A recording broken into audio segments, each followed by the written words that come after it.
welcome to episode 1 of Miscellaneous Chats with your one and only, Misty Rizzo. I am the host of the podcast, and today's episode probably won't be too long. I just wanted to kind of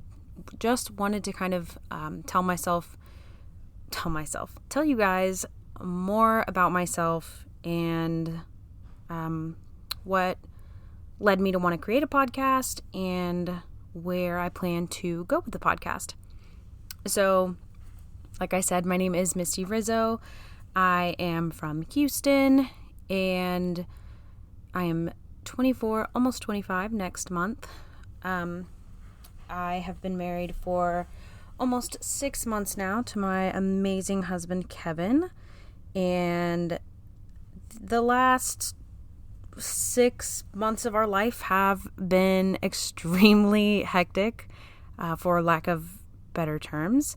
Definitely a crazy 6 months, and that's kind of why I wanted to start the podcast. Just some things that have been going on, and my thoughts, and what I've been going through, and what we've been going through, and hoping that I can help some other women out, and bring some peace and maybe some helpful tips and tricks on grief and things of that nature. So, backtrack, we did get married at the end of last year in November, and we went on our honeymoon the first week of December. We went on a cruise. It was so much fun. And when we got back, I took a pregnancy test, and it was positive, and that was super exciting. We were really, really scared. We weren't really planning for it. Obviously, we weren't preventing it, but it was a surprise, but we were very, very excited. So in the beginning of January, we went to our first doctor's appointment with the OB, and everything was looking good. We heard the heartbeat, and there was nothing wrong. Everything was good. So we proceeded to start telling our families about it and posting about it, because my initial thought was always, if something were to happen to this baby, I feel like my baby deserves to be celebrated just as much as every other baby here on earth. And so, we started telling people about it, and we went in the beginning of February, on February 2nd, for our second OB ultrasound appointment. And in that appointment, the doctor did let us know that there was no longer a heartbeat, and our baby had stopped growing about 2 weeks prior. So obviously that was a complete shock to us. It was, for lack of better terms, just devastating. The worst thing we've ever been through in our lives. So from there, that was on a Friday. That was on the 2nd. 4 days later, on the 6th, I had a DNC scheduled at 12:30 p.m. that day. But at about 2 a.m., I started laboring. I started having contractions. I was having a lot of bleeding, and that lasted for about 7 hours. Around 9 a.m., I did pass our daughter, Sage, and then I did proceed to go to the hospital and still have the DNC done, and I can get more into that later. But so it's been about 2.5 months now. For the past 2.5 months, we've been grieving the loss of our daughter, and trying to just find our new normal. I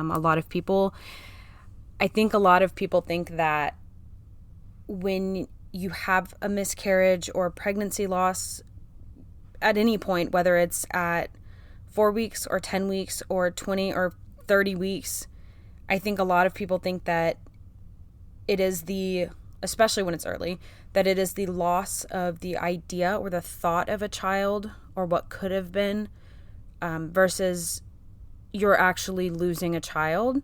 And I definitely want to break that stigma. I know it's hard to conceptualize if you've never been through it. I totally get that, because prior to going through it, I think my mindset would have been a little bit differently. I never really thought about it before, to be honest.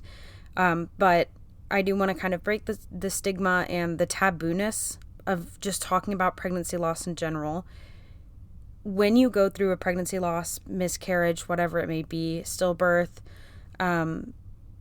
you feel alone. You feel really alone because many of the people around you, many of the women around you, even if they have gone through it, people don't talk about it enough. And so you feel like you're suffering, and it sucks. It really, really sucks. And you feel isolated, and you tell people about it, and then you get the constant, oh, well, at least it was early, or, you're young, it's okay, like there's still time to be a mom and things like that. And I try to give people grace and know that they're trying to be helpful and they don't mean harm by it, but those things are really, really hurtful.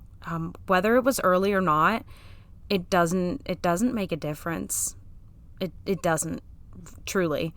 And also, on the flip side of that, something that really drives me insane is when people say, oh, you'll be a mom one day.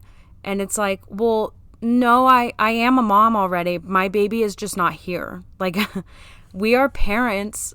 Our baby, unfortunately, is just no longer with us. But anyways, I'll go into, I can rant about all those things in another episode. But so the past 2.5 months, the past 6 months has just been a whirlwind of emotions. It's been super, super high emotions leading up to our wedding, and then the high emotions of the wedding, and then the high emotions of the honeymoon, and then the high emotions of finding out we're pregnant. So we were on this wicked high for months, and all of a sudden it felt like we were just kicked into the depths of hell in a moment's notice. So the last 2.5 months we've spent kind of grieving, finding things to do to memorialize our daughter, and kind of figuring out what our new normal is and moving forward, and trying to conceive moving forward and things of that nature. So just a lot. But my whole goal of this podcast is to, like I said, break the stigma, break the taboo-ness of pregnancy loss and speaking about it. Hopefully trying to connect with others who have been through this and are struggling. Hopefully I can bring some light and a little bit of, happiness, as crazy as that sounds.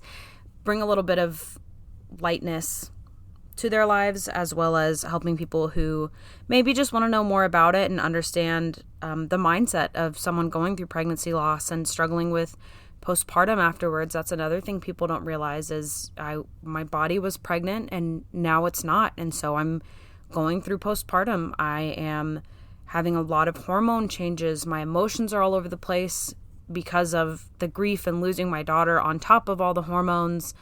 A lot of women struggle with postpartum depression after pregnancy loss because, not only did your body just go through this crazy experience, but now you have no baby, And so that was something that I experienced and had trouble with. And, I've taken steps to better that and help with my mental health. So these are all just things that I want to talk about in future episodes, just kind of going more into depth and hopefully just being able to relate to some other people that are going through this and just spread joy and love and happiness. And, it all sounds very cliche, but pregnancy loss is a really crappy thing to go through. I wouldn't wish it on my worst enemy. Like I said, this has literally been the worst experience of our lives. But we're trying to see the light at the end of the tunnel, right? That's the goal, is to keep pushing, keep going forward. I can't give up. And ultimately, I want to make my daughter proud. I know she's up in heaven watching down on us. We've got a really kick-ass guardian angel now. And I just want to live my life to the fullest and be able to make her proud. So yeah, this is the very short first episode of the podcast. Thanks for hanging out, and I hope you'll come back.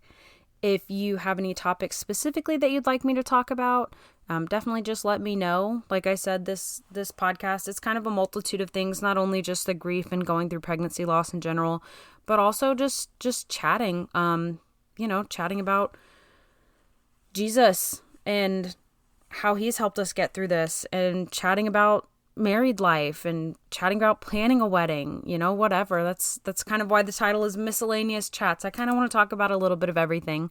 So if you have any requests or recommendations, definitely let me know. But again, thank you guys for hanging out with me for a few minutes, listening to the first episode of the podcast, and I hope you will be listening soon.